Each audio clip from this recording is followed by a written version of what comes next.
Welcome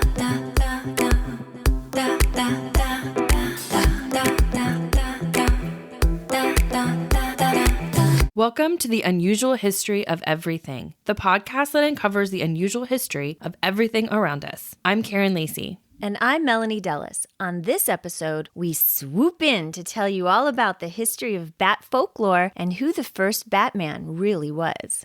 You like how I did that? Swoop. I was going to say, I love the visual movements over here. Yes, nobody could see it, but my hand went like whoosh. Okay, you still can't see that. I felt a whoosh in the air. Bats are one of the coolest animals we have. Melanie thinks they're cute and cuddly and that they're the only animal that doesn't walk on four legs and instead flies. I think they're creepy and cute, so I have a different feeling towards them. Despite their small size, they also have been depicted in folklore as one of the scariest animals we have. Folklorists have labeled them as liminal animals, meaning they don't fit into what we call normal, but are somewhere in between. Which is, how I feel. Somewhere in between creepy and cute, right? I was totally going to say that. I was like, I not only can relate to that, but I know a lot of people who are who could be considered not necessarily normal, but somewhere in between. We're bats. Well, the word bat comes from the Middle English word Bake, B-A-K-K-E, which most believe comes from the Old Norse word, Ledrablaka. There's a funny little symbol letter in there, so I just pronounced that completely. I just butchered that word. Okay, but that, my friends, means leather flapper, which I totally love. Anyway, over the years, as people do, they combined bake with the Latin word for moth, which is blata, and created bat. Can we just go back to the leather flapper? I am picturing you in a flapper dress, but instead of the fringe, it's thick straps or strips of leather. Oh my God, no. Don't you love that? I actually have a skirt like that. Please tell me you do. You do really? I do. Oh my God. We're It's a thing now. For the last couple of years, that kind of leathery fringe stuff has been a thing. Has it really? See, I'm not in the fashion know like you are, but I love that. It's called bat fashion. Is it really called bat fashion? No. I would totally believe that. The leather flapper fashion. It should be a thing. Now it is because, you've talked about it. Exactly. But bats, let's get back to them, right? Bats. They are animals or birds or some strange cuddly mixture of both. As far as scientists are concerned, bats are mammals and there are over 1,400 species of them around the world. But only 3 species will suck your blood. Only 3 species are vampire bats. Ooh. Most bats eat insects and fruit. However, the vampire bat species consume blood.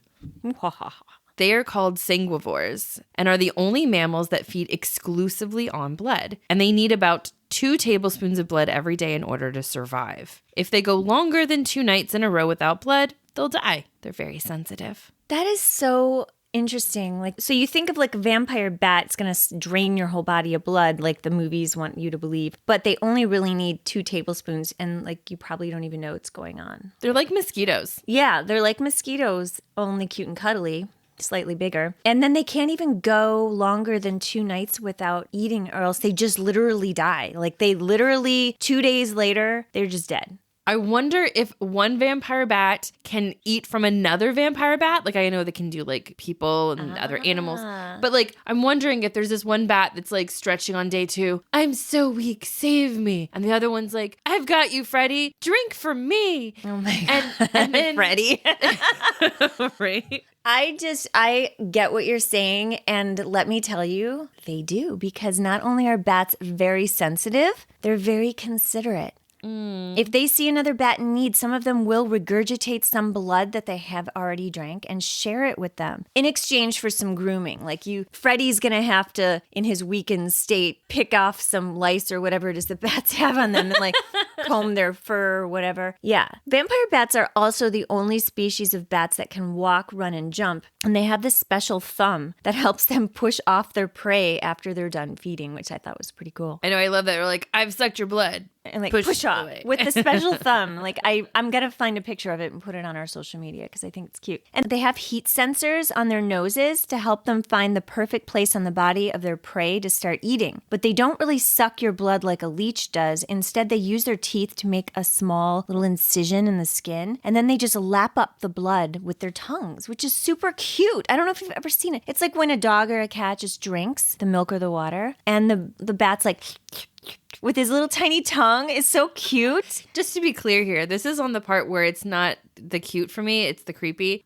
We're talking about lapping up blood with the tongue and it being cute. It's cute. They have this little... All right, I'm going to put a little video up on social media too for all of those other Karens who think that it's not cute and it's just creepy because it's... I don't know. They have this little tiny face and these big eyes and they're just looking up at you while they're licking the blood. I think they're adorable. I totally think they're adorable. But like this is kind of the like... All right. Well, I get it. I guess. This is probably also, and I'm sure we're going to talk about this more later, this is probably where we get some of the vampire folklore kind of fitting in with the fangs and the lapping up of the blood. Mm-hmm. Although they don't make vampires cute when they do it. I think that some teeny bopper fans would probably disagree with you with some of the vampire, like, I don't know how many like TV shows and movies and books have now been written up about like sparkly vampires. Yeah.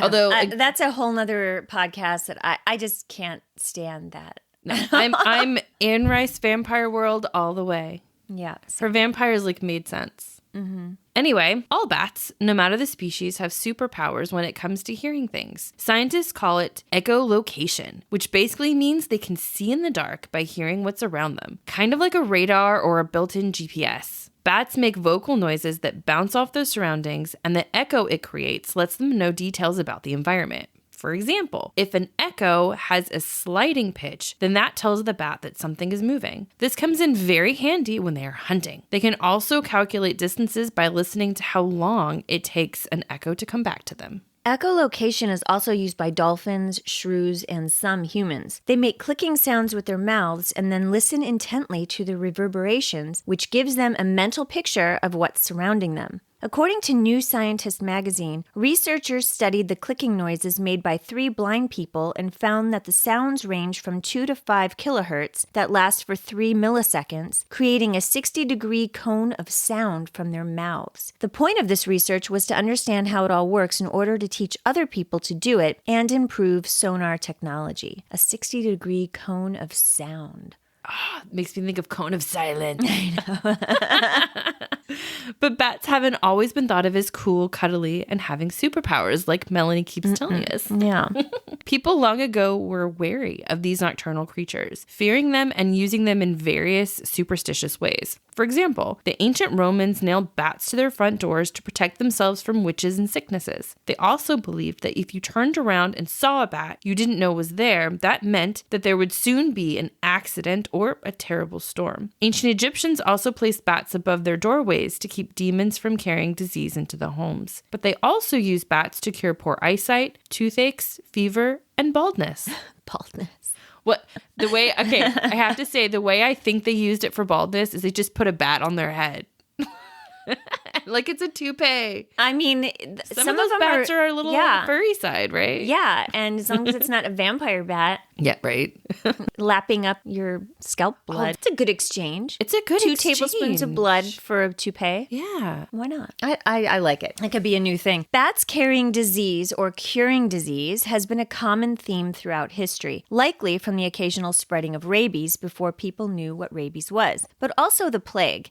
In the Middle Ages, rats and bats were on the naughty list, right next to the plague and witches. Everyone at that time believed in witches, and since the bat was thought of as a messenger for the witches to talk to the devil, they blamed sicknesses on the poor creatures. Bats as the devil's pets, taking the souls of the dead away, is probably the most common theme in the history of bats. In the 8th century BC Greek poem, The Odyssey, bats are said to carry the souls of the dead to the underworld. This wasn't too far-fetched for the ancient Greeks, as they already believed birds and butterflies did the same thing. Even in Tonga and ancient Babylonia, if a bat was seen flying, it was said to be the souls of the dead flying to the afterlife. And some people in Sicily still believe that if a person dies violently, God forces their souls to spend an undetermined amount of time as a bat or a lizard But I know, or a lizard. Or a lizard. But bats were also, in some cultures, believed to be the actual soul. For example, in Finnish folklore, when a person is sleeping, the soul leaves the body and turns into a bat. And when the person wakes up, the soul returns to the body. This helped explain why bats were not seen during the day. Well, there is a genus of megabats, the largest in the world, called Pteropus. I don't know if I said that right, but close enough. They're known as fruit bats or flying foxes, which is totally adorable. And they appear in the folklore of many cultures as rats that steal the wings of birds. Many writers throughout history were interested in bats because they were mammals that acted like birds, but looked like rodents. This led to many famous mentions in literature, such as a riddle in Plato's 4th century BC Republic, a man who is not a man, throws a stone that is not a stone at a bird that is not a bird, sitting on a tree that is not a tree. Karen, do you know what the answer is? What is it? You can't guess? Don't look what I wrote. Don't look at what you wrote. A man that is not a man. Well, a man that is not a man. It's a woman, right? Could be like a woman, sure. Or like maybe a young child. Okay. Or like a young boy. boy. I like that. And then the next part. Throws a stone that's not a stone. Like ice, because it's really hard. Okay. I don't know. And a bird that is not a bird. A bird that is not a bird. What have we been talking about this whole podcast? Insects. No, a bat, dummy. Oh, yes, Karen, we've been talking about insects. Okay. Sitting on a tree that is not a tree. But then we're talking about a bush. A bush.